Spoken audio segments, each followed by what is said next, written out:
Welcome to Become a Programmer Full Course 2025. In this video, we'll dive into topic Programming Fundamentals. Writing the code typically involves the handling of information.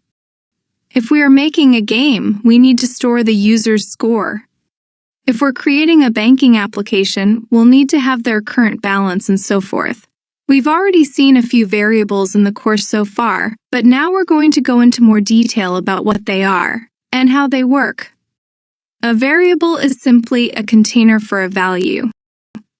When we run our program, the computer gives us space in its memory where we can put data that we want to use as a reference for later. This data is called a variable, much like how we label jars in our kitchen, so we know where to go for our favorite cookies.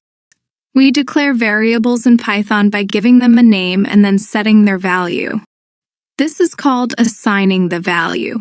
And this assignment is done with the assignment operator, which is the equal sign.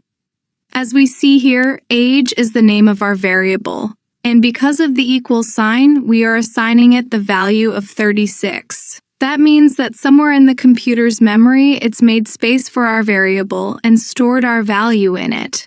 Later, when we ask the computer to print what's inside the age variable, it prints out 36. The value that we assigned previously. Although we're using an equal sign, try not to think of it the same way you did in high school algebra. In programming, the equal sign means I want to take the value on the right and store it in the variable on the left. It doesn't mean the two sides are equal. That's important to keep in mind. Okay, let's look at another example. This time, we've created a variable named email address, and we've assigned it to the following value. Aaron@123.com. If we run this program, we can see that the values of our variables are printed out. Now, even though we've created both of these variables by giving them a name, there's something different about the value that we assigned them. Can you spot the difference? Yes, it's that with the first value, we are only using numbers, and for the second value, we have double quotes with letters and symbols inside. This is because we want the variables to represent different data types.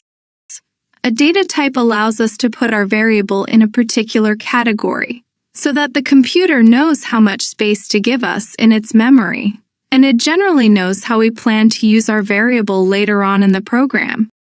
In this example, the 36 is an integer, like what we're already familiar with from math class. In case you've forgotten, an integer is a whole number, no decimal places, and the letters and symbols inside of the double quotes is called a string, because it's made up of a string of characters. In fact, you can check the type of any value or variable in Python by using the type function. Let's take a look. We'll print out the type of the age, and then the email address variables. And look, the age is in int, or short for integer. And the email address is str, short for string. There are many other types of values available in Python as well. We'll get a chance to explore them soon. Thanks for watching.